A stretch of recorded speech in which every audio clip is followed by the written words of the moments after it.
is that pretty much I would say every symptom we have is the body's attempt to heal. And it's not a disease. There are no diseases. There are no viruses. There's no hormones. There's no DNA.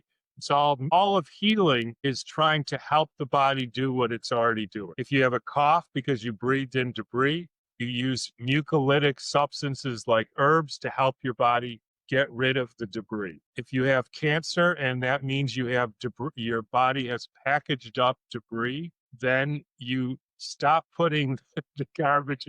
If you don't want to think like that, you will be forced to stop your body from healing, and then you'll be sick all the time. They took people with chest pain, and half of them they put a stent in, the other half they told them they put a stent in, but they didn't. They just pulled the catheter out. 8 weeks later, same amount of chest pain, proving they don't even help with chest pain. New York Times runs a front page article, stents proven useless. That was Dr. Tom Cowan, and you've landed on the Me and My Health Up podcast. I'm your host, Anthony Harcher, nutritionist and mindset coach. The purpose of this podcast is to enhance and enlighten your well-being. And today I've invited Dr. Tom Cowan to do that just for you. Dr. Tom Cowan has written 7 books. He is a physician, a practicing physician that is now into the area of holistic health. He runs his own clinic and he's all into doing it in the way it should be done, according to Dr. Tom, and that is getting back to the basics, the foundations of good health, and really prescribing what the client needs as opposed to treating symptoms. Through his time in ER, he realized that the medical system is broken, and he thought the only way out is to get out. And so he got out and he set up his own practice where he helps people actually heal themselves, actually go on a healing journey as opposed to just treating the symptoms. So let's buckle up and join me and Tom Cowan on this exciting and intriguing episode of Health Up. Welcome on the Me and My Health Up podcast. How are you, Dr. Tom? I'm good. How are you? Fantastic. So great to have you on. Just for the listeners' sake, where are you joining us from? I live in upstate New York. Fantastic. Fantastic. So it's not in the evening for you, morning for me, and really look forward to this insightful conversation. I think when I was looking you up, you've written at least 5 books. Yeah. I think it's up to 7 now, including booklets. Okay. Fantastic. Well, I look forward to getting into some of these topics with you. I was really intrigued in terms of some of the topics that you've written on and your background. So can you please bring the listeners up to speed as to how you've arrived at what you're doing today? So I had a fairly normal upbringing. I was sort of meant to be a doctor, but I didn't really like it. So I mostly played sports and tried to figure out what else to do. I went to university at Duke, didn't really like that, so I graduated in 3 years. Then I joined the Peace Corps and taught gardening. And I discovered when I was there that there was a different way to do medicine than I was thought. And that sort of opened a kind of floodgate, and found out I was very interested in the subject. So then I went to medical school. And the whole time I knew that I didn't want to do conventional medicine, although I went to medical school and worked as an ER doctor for a while, mostly to make money. And I started looking into what is true and what isn't true in medicine and biology and other things. And I somehow stumbled onto the big revelation in my life, which is you don't have to know what isn't true, what is true, to know what isn't true. And that helped me more than anything else, because then I could start looking into and writing books that, the heart doesn't pump the blood, and blocked arteries don't cause heart attacks, and viruses don't exist, and bacteria don't cause illness, and DNA has nothing to do with heredity, and DNA doesn't code for proteins. And I could go on. Cancer has nothing to do with DNA. So I wrote books about these subjects, attempting to come to tell people how I arrived at these conclusions, because I don't expect anybody to believe me, and I wouldn't want them to believe me. So I lay out the case, and sometimes I will offer, what is the heart doing? But it has nothing to do, it doesn't matter whether I'm right or wrong about that. to know whether the heart is actually a pressure propulsion device. So that's the key, as I would say. So, in this looking for the truth, this seeking the truth, and obviously it's driven by your curiosity. What was the biggest revelation to you in this journey? Like, what was the real light bulb moment for you?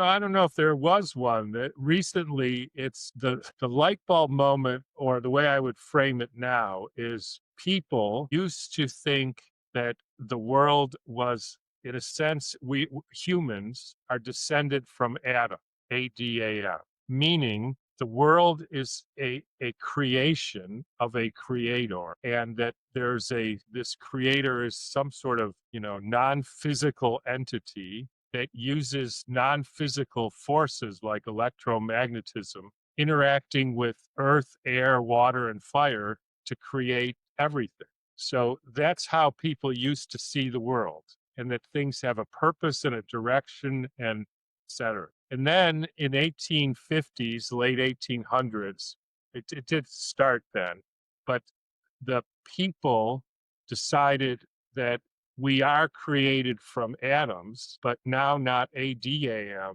ATOM. Now that was, I think, in retrospect, kind of mockery. And so now the world is, there used to be nothing, and then a car backfired, and then everything came into existence all at once. And these were little billiard balls. Now we think they're probability functions, but we used to think they were, and they collide randomly. And a bunch of them collide, and then you get a molecule.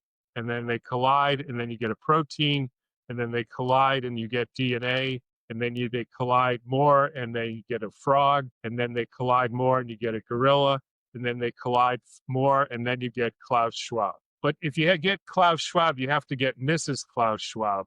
Otherwise, the whole thing is all for naught, right? So it's sort of like you go to a junkyard and a tornado goes through, and then you get a 747.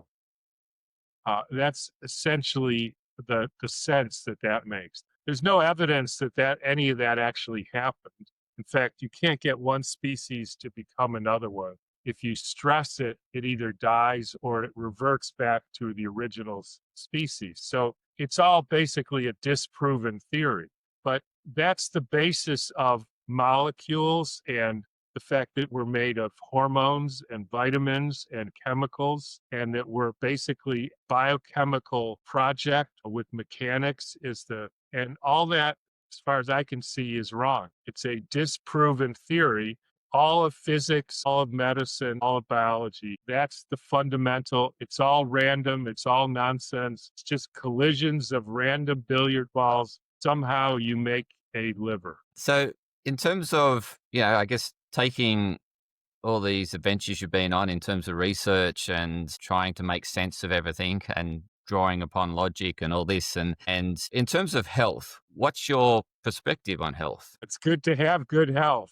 And if you don't, you're going to you're going to spend your life trying to find what went wrong and what to do about it, because nothing else matters if you're sick all the time. The other big revelation, which really sets me apart, I think, from conventional medicine for sure, but also 99% of alternative medicine or holistic medicine, is that pretty much, I would say, every symptom we have is the body's attempt to heal. And it's not a disease. There are no diseases. There are no viruses. There's no hormones. There's no DNA. It's all make-believe atomism. But so what do I mean by that? So you get a splinter in your finger, you don't take it out. Next thing that happens, you get pus, right? And you go to a doctor like me, trained in conventional medicine, and he thinks you have an infection. So he gives you an antibiotic to stop the pus. And of course, that means the splinter will stay in your finger. And then it will happen again and again, because the reality is the splinter is the body's strategy for getting out the pus, getting out the splinter. Obvious and easy to see. But then you breathe in, particulate matter, chemtrails, all the stuff they spray in the air, et cetera. And then you get debris in your lungs. So what do? Same with like the splinter. You make mucus and warmth and fever and a cough to get it out of your lungs. Now, you go to the doctor and he thinks you have bronchitis and he gives you medicine to stop you from making mucus and stop you from coughing. And then you do that if you're a smoker twice a year for 20 years. Now you have a bag of debris in your lungs for two reasons. One, you put debris in your lungs, and two, somebody stopped you from getting it out. And now you've got a bag of debris in your lungs, and we call that lung cancer. And we say you must have a genetic disease. Because if there's one thing you learn in medical school, one rule, you can be a drug addict, an alcoholic, a pedophile, you can be stupid, you can be anything, but you cannot put the responsibility for illness on the patient. You learn the patient has no agency in their health. It's just bad luck, genes, germs. You had a bacteria land in your throat. That's what happened to you. And you had a mutation in your gene, even though that's actually been disproven that that's how it works. I wrote a book on that, Cancer and the New Biology of Water. And that's why you got sick. It has nothing to do with that you eat crappy food, you drink crappy water, you have bad relations, your emotional toxicity, you take vaccines which are full of poison, you take pharmaceutical drugs, and you let people suppress your body's healing attempts.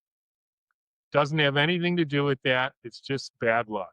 That's medicine. And so obviously the listeners have been on their health journey and they've experienced symptoms of, from all sorts of physical ailments so in terms of going forward, like for the listeners' point of sake, is when they get a symptom, what do you suggest? How do they move forward? They ask themselves or somebody who knows how to think properly, of which is usually not a medical doctor. Why is this the best thing for my body to do right now? If I got a splinter in my finger and I have redness and pus, why is that the best thing? The answer is obvious: to get the splinter out.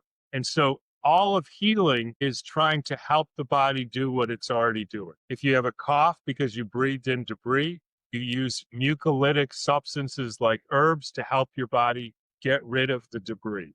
If you have cancer and that means you have debris, your body has packaged up debris, then you stop putting the garbage.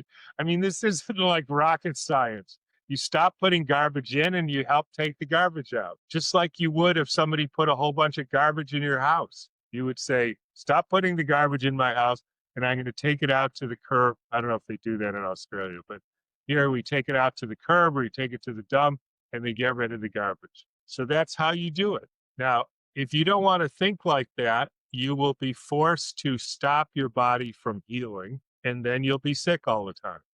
Even with like, quote, Alzheimer's, why does that happen? So I used to ask people, if they stuck me or they stuck you in a place, a nursing home, right, with no friends, no family, horrible food, shooting you up with flu shots and COVID shots, and you had nothing to do, nothing to read, nothing to look at, what would you do? I'd make up a world, right? And I'd live in that world and everybody would think I'm crazy, but it's better than that place there. And I don't care if people think I'm crazy because they already put me in this place. And that's what we call Alzheimer's. Now, if you don't want to have to make up an imaginary world and not remember your wife's name, you might want to have a different life. And that's how I used to treat patients. I would ask that question. We started a new biology clinic, an online clinic, and this is how our doctors think. And I tell you, once you start helping people like this, you'll never go back. So I'd like to walk down that path with you as to how you help your clients, particularly given that, you mentioned, we're seeking good health, which from your point of view, I think it's more optimizing your health and constantly improving it with, I guess, the more knowledge and more awareness that you have around your health, as opposed to just being, having the absence of disease. So let's look at, a typical client that comes into your clinic and how you support that client through their journey. So the hallmark of the new biology way of thinking in new biology clinic is there are no diseases. There's only individual stories, and that every symptom is your body's attempt to heal. So you can contrast, let's say 35-year-old woman comes in, both knees are swollen, feels bad. The knees are hot, red. painful. And she went to a rheumatologist and they did a blood test and they say, you have positive rheumatoid factor. That's an antibody. That means you have rheumatoid arthritis. Okay. Now let's unpack that scenario a little bit. Rheumatoid arthritis, an autoimmune disease, they say, which means, according to the medical definitions, the antibodies in your blood are attacking your body. That's what they say. So here's the way I thought of this. Number one, has anybody ever isolated an antibody directly from any person, sick or otherwise? Answer, no. Now, I tell people all the time, if you don't believe me, which I don't think you should, but I don't want to know what your rheumatologist thinks, or I don't want to hear that everybody thinks that. I want to see the paper where they took somebody's blood and purified out an antibody from that blood, because I happen to know it doesn't exist. Now, the next thing you would expect that they would take antibodies and give those to healthy animals or healthy people and show that antibodies cause disease, right? If you said hammers knocking nails, I would expect you to take a hammer and hit the nail and show me that the nail goes in, not hit the nail with the toolbox and without knowing whether there's a hammer in there or not. Like that would make me think you're sort of dumb or don't understand science. So now I also happen to know there is not a single paper in the scientific literature that any antibody has caused any animal or human any disease. That's a fact. Now, I know that most doctors and people listening don't like facts. So they will say, oh, well, everybody believes it or whatever, but then show me the paper. And then I'll say I'm wrong, but I know there isn't one. So there is no such thing as an autoimmune disease. So what happened to this woman? Well, first of all, now it could be a whole lot of different things, but let's take one scenario. The woman decided to eat a vegan diet, and so she's collagen deficient. And she also decided to take calcium supplements and vitamin D, synthetic vitamin D, because that's good for your joints. Now, the repercussion of that, if you take inorganic calcium and synthetic vitamin D, is you will have calcium deposits. And if you don't eat collagen like bone broth, you'll have weak joints. And so you deposit this calcium deposits in your joints. And that's a problem because you have little spiky things in your knee, right? So what does your body do? It does the only thing it can do, which is try to dissolve the deposits. So it uses heat and inflammation and redness to try to dissolve these deposits. Once it does that, then the knee is back to normal. So if you don't want to have big, swollen, painful knees, it's sort of obvious. A, eat collagen. B, don't take calcium. Don't take synthetic vitamin D.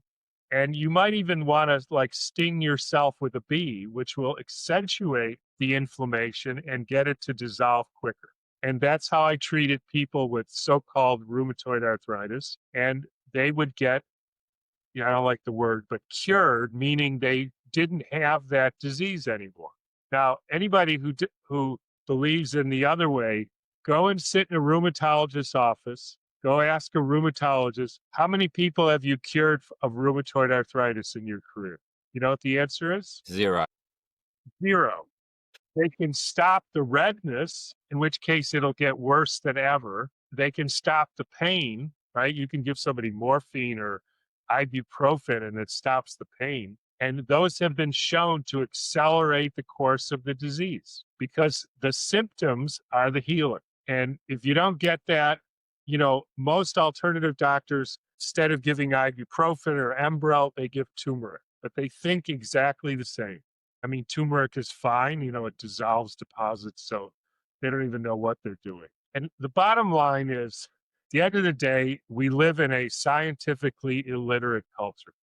And the main illiterates are the scientists and the doctors. And that's a problem because they do all kinds of stupid decisions. Just there's so many paths we can go on here. And so I'm at the fork of a road, but the path I'm going to go down next is a statistic I saw that the number one prescribed drug in the world is statins. And you mentioned that, blocked arteries don't cause heart attacks. And I think you said something else along those lines. And you've written a book around the human heart, cosmic heart. Now, I'm really keen to explore this thing around, cholesterol and statin prescription and heart disease. I myself have had a very, well, not very, but, have had a progressive path of looking after my health. So I've constantly been studying health, looking after, investing in my health. And then I had to get a medical done, and the doctor found high cholesterol. He then got a calcium score done.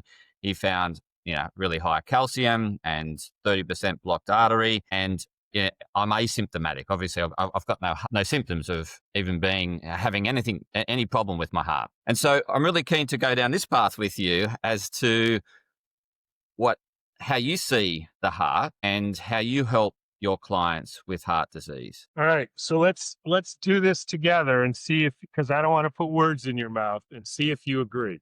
We'll take it one step at a time. So the process with me is always the same. Find the claim of the conventional medicine and see if it's true. That's what we're doing here. Yeah. I don't have to know what is true. I'm looking for the claim. And, I was an ER doctor. I saw thousands of people with heart symptoms or heart attacks. And then I wrote a book, and, 20% of my practice was people with heart issues. So I'm pretty familiar with. So what's the claim? The claim is we have a heart. It has 3 major coronary arteries. All the blood to the heart goes through those 3 major arteries. They can get blocked with, they say plaque, other people say inflammation, but they get blocked with something. The blood can't get through. Then downstream, after the blockage, there's not enough oxygen, there's not enough food, and it can't get rid of waste products, and that causes pain called angina. And then if it gets bad enough, restricted blood flow, then that's caused a heart attack. You agree with that? Agree. Then they evaluate it by cholesterol, because that's maybe the stuff that's depositing in the arteries. They look at how much calcium is deposited, and then they do stents to unblock it, or bypasses to unblock it, or give you statin drugs to lower the cholesterol. Correct. Okay? Yep. Okay, so we're clear on the claim. Now, the next question, is the blood everywhere in your body the same? In terms of coronary artery, splenic artery, hepatic artery. what, the blood composition, or? Yeah, the composition of the blood the same. No, it's going to vary depending on what the body needs at that part of the body. That's not true. Yes. There's Okay. no theory that says the splenic artery blood is different than the coronary artery blood. It's the same blood, goes round and round. In other words, if you have 100 cholesterol in your arm, you'll have 100 in your leg. Right. Okay. Right? Yep. Yeah. Same blood. Yep. There's not a special blood. This goes to the spleen. This goes to the liver. Yeah. No. Yeah. What about the artery? Is the splenic artery anatomically, histologically the same as the hepatic artery, coronary artery, carotid artery, etc.? Correct. Yes. Yeah. Yeah. Okay, we agree. Now, if that's the case and something is precipitating because it's too much in the blood, Mm-hmm. you would get the precipitates everywhere in the body, Mm-hmm. right? Yes. If Yeah. that's a problem, you got too much cholesterol. Yeah. The lower the cholesterol is going to lower it in your spleen, your liver, your everywhere. Doesn't know just to lower the cholesterol in your coronary artery. Yes. Correct. Which means that you must have plaque in your splenic artery, hepatic artery, coronary artery, etc. And in fact, you do. How many people do you know have had heart attacks? Lots. Well, yeah. Yes. Yeah. Dick Cheney, Bill Clinton. Yeah. How many people you know had spleen attacks? Oh, I've heard of none. Yeah, I can't say None. None. I mean, an ischemic attack. Blood flow doesn't get through. Yeah. Okay. People have ruptured spleens. Yes. But that's not a spleen attack. Yes. They have gallbladder attacks, Yes. but that's from a stone. Yes. Correct. It's not from blood flow. Yes. In fact, no other organ in the body has attacks, ischemic attacks, except the brain and the heart. Mm-hmm. They call those strokes. Yes. Yeah. Why is that? I thought that was weird. Like, why not? So I started wondering, maybe there's something different about the heart than the spleen. So the next thing is, and I probably heard this 100 times from patients. Normal guy about your age, walk up a mountain, had a little bit of chest pain, felt a little bit out of breath, told the wife. Wife says you go to a cardiologist. goes to the cardiologist. He does, you got to do a test. He does a scan, etc. You got a 95% blockage of your right coronary artery. Then they wag their finger and say, if you block anymore, you're going to have a heart attack, right? I Yeah. heard that 100 times. Yeah. So I asked myself, so if you have 5% blood flow to a major part of your heart, how did you walk up that hill? True. And you mean if you block from 5% to 3%, you're yeah. going to die? Yeah. That's ridiculous. So then I did the thing that you would think every single doctor who has anything to do with the heart would do. Okay, you say that all the heart attacks are caused by blocked arteries. Somebody must have done autopsy studies on people who died of heart attacks and see how many of them had a blocked artery, right? Yeah. This isn't like, Yeah. this isn't. So I did that and I Yeah. read every single study. And the biggest one, 40, 50 years, guy named Giorgio Baroldi, who's a pathologist in Italy, studied thousands of people who died of heart attacks. It's the worst of the worst. And he said 41% of them have a blocked artery. And of those, half of the blockages for sure came after the heart attack, not before. And he doesn't know whether the ones that had a blocked artery before had anything to do with the heart attack. Yeah. Wow. In other words, the scientific literature is very clear. Approximately 80% of heart attacks, the person has no blocked artery to account for that phenomenon. Now, I think the only difference with me is I read something like that and think about those first two things, and I therefore come to the conclusion this is bullshit. This is bullshit. I don't know what the problem is, but they don't even have a blocked artery. I mean, and not only that, but they used to say, if you have a blocked artery, then you have fewer heart attacks because then you make more collateral circulation and that bypasses it. And the more blockages you have, the more robust your microcirculation is, so you're fine. And the early cardiologists, we're talking 40s and 50s, they did not believe this coronary artery theory. And they had medicines like Strophanthus, which we carry in our clinic, which actually prevented people from having heart attacks. It's been shown for 60, 70 years, but it doesn't have anything to do with blocked arteries. So they stopped using it, not because it didn't work, but because the theory was it's a blocked artery. It doesn't have anything to do with that. Therefore, it can't work. Yeah, but it does work.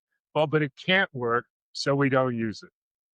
That's how crazy the whole thing is. Now, so I'm clear that unless somebody shows me something different, it has nothing to do with cholesterol, has nothing to do with calcium scores, has nothing to do with blockages. That whole thing has been disproven. But what does happen is the heart and the brain are the most metabolically active organs. And so any organ that runs out of or is metabolically compromised, now that could be from poisoning, nutritional deficiencies, emotional problems, whatever, ends up not having enough energy. And just like in your leg, if your leg doesn't have enough energy, it starts using, it does what's called a glycolytic shift, and it makes lactic acid.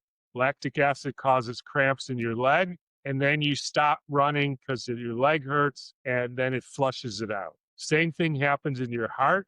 You get problems in your heart because of the metabolism is weak, and that's usually because of emotional reasons or electromagnetic field. That's what the heart is, an electrical conductor, and you expose yourself to electromagnetic fields, and that sort of poisons your heart. Could be a lot of other things, but that's typical. And then you do this glycolytic shift, build up lactic acid. But the difference between your heart and your spleen or your leg, spleen stops, leg stops, heart keeps going, builds up more lactic acid. That causes a local tissue acidosis, which we know destroys the tissue, and that's called a heart attack. And so there's a medicine which flushes out the lactic acid. It's called Strophanthus. And as far as we know, people who take it don't have heart attacks. And that's the problem with not knowing how to think is you keep, you're not allowed to say stents or bypasses prevent heart attacks, help you live longer, And in 2018, the Lancet did a study on, they took people with chest pain and half of them they put a stent in, the other half they told them they put a stent in, but they didn't. They just pulled the catheter out. 8 weeks later, same amount of chest pain, proving they don't even help with chest pain. And New York Times runs a front page article, stents proven useless. 10 years later, or 7 years later, they still do the same number of stents. $1 billion a year industry in the United States. Wow. So from a heart and brain health point of view, we need to look after the energy systems, the mitochondria. We need to, I guess, minimize our exposure to non-native EMFs. What else do you suggest we do in order to maintain good heart and brain health? I mean, at the end of the day, I came up with 4 reasons we get sick. So if you don't want to get sick, like have a heart attack, don't do any of these things. So number 1, injuries, like you fall off a horse, break your leg. And so don't fall off horses or get in car accidents and things like that. Number 2, you're starving, which means either for nutrients like food or clean water or security or emotional stability or shelter or a supportive environment, or there's a whole lot of things we're starving for. Purpose in life, exposure to the sun. Some people think the sun gives you cancer, which is nonsense. And some people have never grounded to the earth, and that will make you sick because you're starving for the energy from the earth. So that's number 2. Number 3 is you're poisoned. Now, I discovered in my years of 37 years of practice, the worst poisons are from medicine. So vaccines are number 1. If you take vaccines, you're going to get sick. They're poison. There's no reason for them. They're poison. They're putting toxic metals and other kinds of cell culture debris in your body, and you will get sick. The second biggest is pharmaceutical drugs. They're all meant to make you sick, and they're very good at that. But there's all kinds of other things. People eat glyphosate and bad food, and, there's a lot of toxicity out there. So you do your, and even light, wrong sound, wavelengths, all kinds of things. So you do your best to avoid that. And the fourth and biggest category is you're delusional, which means you believe that heart attacks are caused by blocked arteries and viruses make you sick. And there's such a thing as an immune system, and ATP makes energy or is energy. You believe all these things. You're an atomist. You believe in the billiard ball theory of life. It's all an accident. You've got no reason to be here. It's all just nonsense. And if you believe that, something bad is going to happen to you. And so what is your understanding if obviously, you say, like, you've discovered that you can't find any truth behind these claims. So how do you believe life originated? I don't know. God created Adam. I don't know how he did it or how that worked, but that's the only possible explanation there is. And there was some sort of condensation out of the ether into matter. I do know one thing. The water was the media, is the vehicle that this electromagnetic energy gets downloaded into matter. I know that. But how that works, I got no clue. I'd love to know, actually, but I don't know. And you're constantly searching for that answer, right? It keeps you curious. It keeps you on purpose. And yeah, I'd love to know. If anybody knows, let me know, and I'll take a look. I mean, people have ideas, but most of the people are ATOM atomists, and I don't believe that there was a car that backfired and there used to be nothing and then everything came into existence. And they don't know how it happened either, except the car backfired. And I want to know who made the car. And yeah, okay. So there's some form of creator as to, like, it's like that chicken. I mean, if there's a bang, somebody had to bang something or make a bang. Yes. Yeah. So what was that? Yeah. I mean, I don't know. Yeah. And they don't know either. Yeah. But they just ignore it. Because anyways, then the bang happened, and then out of that came atoms, and then we got Uncle Joe. There's so many. If you believe that, you'll believe anything. Well, I've been really intrigued with a lot of what you raised today, and I'm really keen to do a part 2, probably a part 3, part 4. So I'm going to honor your time and respect that, and make sure that we wrap things up. Before we wrap things up, can you please let the listeners know how they can best connect with you? So we have a drtomcowan.com website. And we also, like I say, have a clinic called the New Biology Clinic where all the practitioners are thinking along these lines and trying to sort it out. Why do people get sick? What happened? And it's an online thing, so anybody in the world can have access to it. And that's really the contribution to medicine in the future, because the way it's kind of a joke. It's not funny, but it's a joke. Well, I'm glad we've got people like you in the world that are always asking why, because if it wasn't for you, we wouldn't expand human consciousness. We wouldn't grow and evolve like we are today. Thank you for your curiosity. You're questioning everything.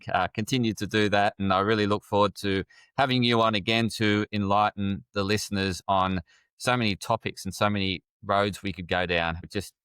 We could have a 4-hour podcast. So I really appreciate your time, Dr. Tom Cowan. Okay. Thank you. Thank you. All right.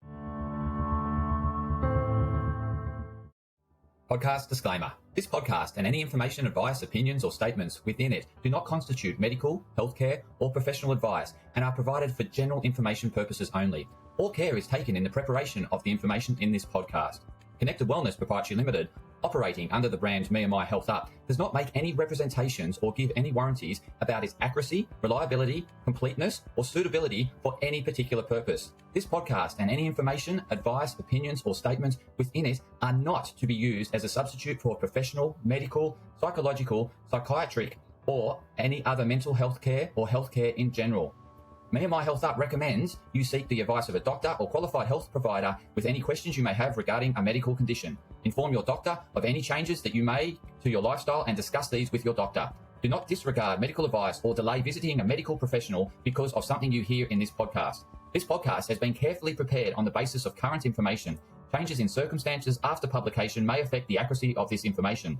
To the maximum extent permitted by the law, me&my Health Up disclaims any such representations or warranties to the completeness, accuracy, merchantability, or fitness for purpose of this podcast and will not be liable for any expenses, losses, damages incurred, indirect or consequential damages or costs that may be incurred as a result of the information being inaccurate or incomplete in any way and for any reason. No part of this podcast can be reproduced, redistributed, published, copied, or duplicated in a form without prior permission of me&my Health Up.